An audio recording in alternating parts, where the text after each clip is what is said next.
Welcome to the first follow-up Friday. 23 Wednesdays ago, I asked the question, what if Jaden had died at the end of the third season of the GX anime? And by extension, how would that impact the story? This has definitely been enough time to let the discourse settle, but I will touch down on some of the more meta-channel related questions towards the middle of the video. Responses will be divided by topic, with timestamps to each chapter in the description. First category of responses surrounds Protagonism and Succession. The Slifer Slacker 199, a totally unbiased individual on this topic, writes, Season 4 was top-tier Jaden. And I definitely have to agree. I am very pleased with the way that the fourth season turned out, even if it does not obviously come off that way in the What If video. Then, Luna Cookie adds some recontextualizing headcanon. You're wrong. Jaden never died in Season 3, he's just unconscious. So I'm still hoping for Season 4 to happen worldwide. To be honest, I doubt that there will be an English dub for the season, just because of the difficulty in getting the English voice cast back together, but there has been success with major revivals in the past. A cool part about voice acting is that so long as you can still speak in that voice, you can still play the part, which is not necessarily the case when it comes to live-action revivals. And even then, with the way that AI voice cloning is going so far, we might see a fan-made dub release anyway. Official translations exist in the form of the subtitles, and there's definitely a large enough bank of training data for most of the major characters. Maybe not Fubuki. So with a little tuning, and possibly tinkering, I could see that being a very valid option as well. Gejamugam Latsomanam 7716 reflects, would have made GX become the most memorable series if they had dared to kill off the main character. I think there's a bit of an unfortunate timing aspect in the way that GX is remembered, sandwiched between the original Duel Monsters and the extremely innovative 5Ds era, which really elevated the game to new heights.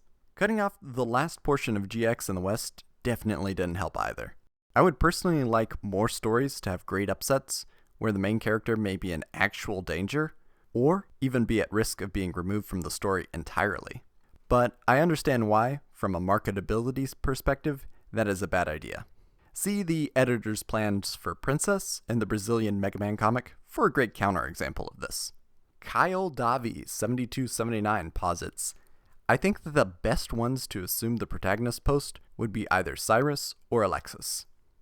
My money is on Cyrus, stepping out of Jaden's shadow, as he has had the most growth and development next to Jaden. Alexis is an interesting option though, maybe play around with the shipping culture and have a vengeful love interest take his place. Saturn 3748 asserts, Joe is the protagonist of Season 4. Who is this Joe?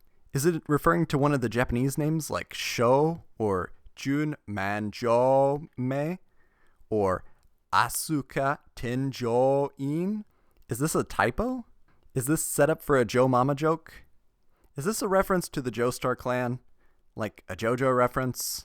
If so, you may have outsmarted me, but I have outsmarted your outsmarting, I think. Moving on to our second category, we have some general comments about the anime. Benjamin Steel King 9483 asks himself, how did Mr. T manage to beat Yugi Muto? With him being the true king of games, it should have been impossible, even without the pharaoh and the magic of the puzzle. I like this question, and if I had to guess, Mr. T could have two possible paths to victory: wearing Yugi down with repeated duels with his clones, or some sort of trickery. Finding darkness in Yugi's heart may be difficult, but the pharaoh's heart is totally viable in my opinion. There's also the option of impersonating one of Yugi's friends, or maybe just playing games until Yugi gets an unlucky hand. Although I know that the puzzle influences luck, and would likely prevent that last one. Samwill7259 maligns, this sort of thing is exactly why I never watch anime dubbed, no matter how good the dub is. Because this kind of stupid censorship is everywhere, even in 2023. The whole Shadow Realm / sending people to the stars does really water down the stakes in the show. I think there is a good faith line when it comes to regionalization, where the essence is preserved without necessarily making a carbon copy. I think the worst part, when it comes to the Yu-Gi-Oh anime at least, is just skewing toward too young a demographic in the Americas. Black Air Force Energy 2893 shouts, "We don't need to dub the final season. We got card games on motorcycles." That's definitely the sentiment at the time. Still got 24 episodes of GX left to translate and air. Nah, forget about it. We need to launch the next big thing, motorsports. But have you ever thought about how it would be to watch a speed duel in the stands?